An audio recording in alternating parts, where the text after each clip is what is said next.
Sir क्या कहना चाहेंगे अभी मथुरा में ये मांग उठ रही है कि जो जहाँ पे होली ऑर्गेनाइजेशन होगा वहाँ पर मुसलमानों की दुकानें नहीं लगाई जाएंगी, यानी कि मुस्लिम की दुकानों से सामान नहीं लिया जाएगा। और दूसरी तरफ रमज़ान को लेकर ये फतवा जारी किया गया कि ये फरमान लाया गया मुसलमानों द्वारा कि जितनी भी सामग्री होंगी वो हिंदुओं की दुकान से नहीं खरीदी जाए रमज़ान की। क्या कहना चाहेंगे? मैं दोनों चीज़ का स्वागत करता हूँ और पूरे तरीके से मुसलमानों का भी समर्थन करता हूँ, पूरे तरीके से हिंदुओं का भी समर्थन करता हूँ।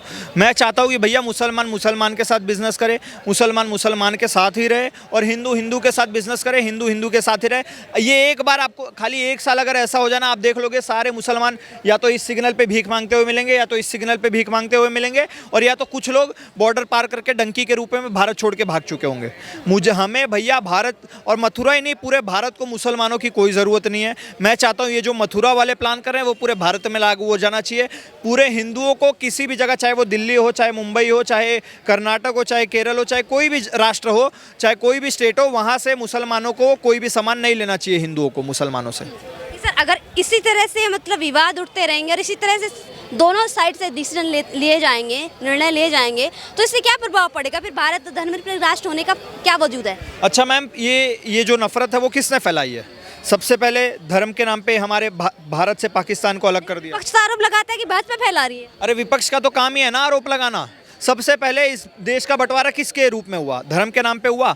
पाकिस्तान तुमने ले लिया, बांग्लादेश तुमने ले लिया। उसके बाद हमने तो भी सोचा कि चलो भाईचारा निभाते, तुम्हें कश्मीर में अंदर आने दिया। तुमने क्या किया? वहाँ से कश्मीरी हिंदुओं को भगा दिया। आप चाहे गोधरा का कांड ले लो, आप चाहे अयोध्या वाला कांड ले लो, आप चाहे मोपला राइट्स ले लो, चाहे कर्नाटक, केरल, हर जगह पे विक्टिम कौन बनता है? हर जगह पे पत्थरबाजी किसके ऊपर होती है? अभी महाशिवरात्रि पे हजारीबाग झारखंड में देखो पत्थरबाजी हुई। कभी आपने सुना किसी हिंदू ने कोई ताजिया निकल रहा हो या मुहर्रम का उस पर पत्थरबाजी करी हो? कभी नहीं सुनोगी मैम। और ये जितना भी लोग बोल रहे हैं ना, मैं जितना भी 30 करोड़ मुसलमान है हमारे भारत में, तो भैया मैं 30 करोड़ मुसलमान में से कोई एक मुसलमान को बोलना चाहता हूँ, अगर आप इतना ही भाईचारा चाहते हो तो आप आके इस चैनल पे बोल दो कि भैया गैर मुसलमानों को भी मक्का और मदीना में धंधा पानी करने का, बिजनेस लगाने का हक है। उस दिन से मैं मुसलमानों का सपोर्ट करूँगा। बोल के तो दिखाओ। तुम चाहते हो एक तरफा हिंदू भैया भाईचारा निभाता रहे, तो ऐसा नहीं चलने वाला। जब तक कोई मुसलमान आके यहाँ नहीं बोलता कि भैया गैर मुसलमानों को भी उतना ही हक है मक्का और मदीना में बिजनेस करने का, तब तक मैं बोलूँगा कि भैया अगर कोई मुसलमान आके आपको थूक के, चाट के, पाद के खिला रहा तो उसको जूते से मार के भगाओ साले को। सवाल तो ये भी उठाया जाता है फिर कि जब जो मुगलों ने बनाया हुआ है तमाम भारत में जो जितनी भी विरासत है, तो उसको क्यों नहीं ख़त्म कर दिया जाता है, तोड़ दिया? बात मैम, अपना पजामा अपने नाप का अभी तक सिल नहीं पाया और वो चले थे बनवाने के लिए। मतलब कुछ भी, जहाँ से वो आए समरकंद में वो भीख मांग रहा है आज। पूरा रेती आपको मिलेगी, वहाँ पर एक ढंग का घर रहने को नहीं मिलेगा, और यहाँ पे आके महल बनाकर चले गए। लेबर हमारे, पैसा हमारा, ज़मीन हमारी, लोग हमारे, इनका क्या था? तुम 4 गधे लेकर चले आए हमारे भारत में भीख मांगने के लिए, तो तुम्हारा हो गया सारा कुछ। ये सब फ्रॉड है मैम, ये सब गलत हिस्ट्री हमें पढ़ाई गई है। मुगल ने ना आज तक कुछ उखाड़ा है ना उखाड़ पाएंगे।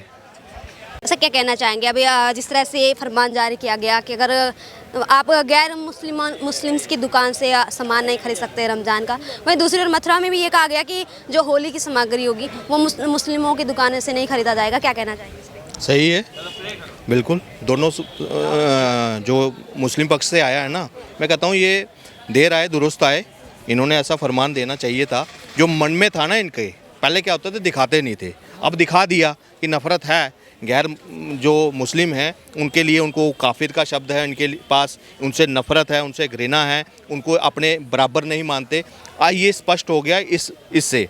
दूसरा, देखिए सर, मेरा फिर से ये सवाल है कि अगर जब महाकुंभ को लेके बैन किया गया था मुसलमानों को खाने पीने की दुकानें, तब वहाँ पे आपत्ति नहीं जताई, लेकिन अगर मुस्लिम समुदाय अगर ये कह रहा है कि रमज़ान का जो सामान है वो गैर मुस्लिम से नहीं लिया जाएगा, तो इसमें आपत्ति क्यों जता रहा है? मैं आपको चीज़ दूँ, आपको महाकुंभ में इनका प्रवेश वर्जित किया, उसका रीज़न नहीं सर, खाने पीने की दुकान, खाने पीना बंद। मैं वही तो कह रहा हूँ, इनका वहाँ पे कोई भी व्यापार या कुछ भी अगर दुकान लगाना, उसका अगर उस पर अंकुश लगाया था ना, उसका एक रीज़न था। आप कवर करते हो, देखो गाजियाबाद में जूस में पेशाब मिलाता पाया गया अब्दुल, क्या? फिर तू फलानी जगह थूकता हुआ पाया गया मोहम्मद, हैं? वो आप खबर दिखा रहे हो, वो पूरे दुनिया में नहीं जा रही। और कई जगह कुछ उपद्रवियों की वजह से पूरे समाज को या पूरे समुदाय को ऐसा टारगेट करना क्या उचित है? आप जब ये न्यूज़ सुनने के बाद किसी जूस वाले के पास जाओगी, मन में आएगा पी लेंगे ना मज़े से, यहाँ सोचेंगे 10 बार, सोचेंगे ना। तो इन्होंने एक चीज़ बताया, उसके ऊपर कार्रवाई क्यों नहीं हुई? जमायत है इनके पास, कई तरह की उलमाएं हैं इनके पास, वहाँ से कोई फतवा आया कि ये पाया गया अगर कोई इस पे तो उसको हम निष्कासित कर देंगे, इस्लाम से ही निष्कासित कर देंगे? कोई आया? कोई आतंकवादी जब बम फोड़ते थे अल्लाह अकबर के नाम से, कोई फतवा आया? इन्होंने अलकायदा को कभी उसके खिलाफ फतवा दिया? कोई नहीं दिया आज तक। वहाँ कश्मीरी पंडित बेघर हुए, करने वाला कौन था? पड़ोसी वही थे ना। वो कहते हैं रालिब गालिब चालिब हैं। जब वो सब हो रहा था तो ये एक जो पूरा समाज था ये चुप क्यों था? क्यों अपनी इन्होंने भूमिका क्यों नहीं निभाई? हिंदू पूरा कश्मीर से लेकर कन्याकुमारी तक जब लव जिहाद की बात आती है, उसकी शिकार लड़कियों आती है, 35 टुकड़े होते हैं, सूटकेस में पैक कर बात आती है, तब ये क्यों जिम्मेदारी क्यों नहीं लेते? नसरुल्ला, सुनो, नसरुल्ला वहाँ मरता है और रैली निकलती है कश्मीर में, और हाईली पढ़ी लिखी लड़कियां जो है, एजुकेटेड, जो यूनिवर्सिटी जाती हैं, कॉलेज जाती हैं, वो कहती हैं हर घर से नसरुल्ला निकलेगा। जब गलत होता है उसके लिए रैली नहीं निकलती। तो यहाँ इसलिए प्रतिबंध लगाया था। दूसरी बात कहता हूँ इनके लिए, देखो मैंने कहा कि आज सच में इनका सामने आ रहा है, एजेंडा है। आपके बीच में ही आपने ही वो डॉक्यूमेंट न्यूज़ की थी जब बिहार में वो डॉक्यूमेंट रिलीज हुआ था, देश को इस्लामीकरण 2047 था ना।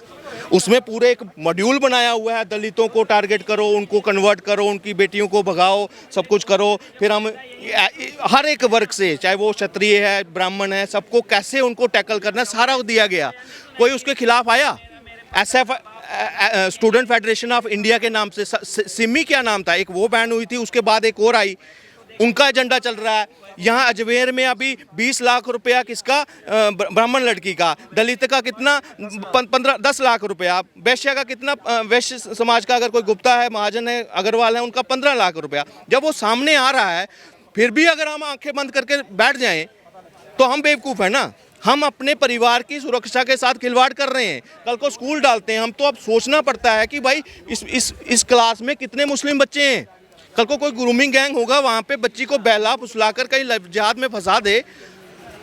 आज ये चर्चा सिर्फ एक दुकानों तक सीमित नहीं हुई, ऑफिस में काम करने से रिलेटेड, स्कूल, बस, रिक्शा, हर जगह एक हमें एक समाज को अब सचेत रहना पड़ रहा है कि कहीं कल को अगला टारगेट मैं तो नहीं, मेरी बच्ची तो नहीं, मेरा बेटा तो नहीं। लेकिन सर हमारा एक सवाल है, अंतिम सवाल आपसे। सोशल मीडिया पे कई ये सवाल उठाए जाते हैं कि जो हिंदू मुस्लिम या हिंदू खतरे में है, इस तरह की जो मांगे उठाए जा रही हैं, मुद्दे उठाए जा रहे हैं, वो अभी क्यों उठाए जा रहे हैं? क्या आज से पहले हिंदू खतरे में नहीं था? बिल्कुल था।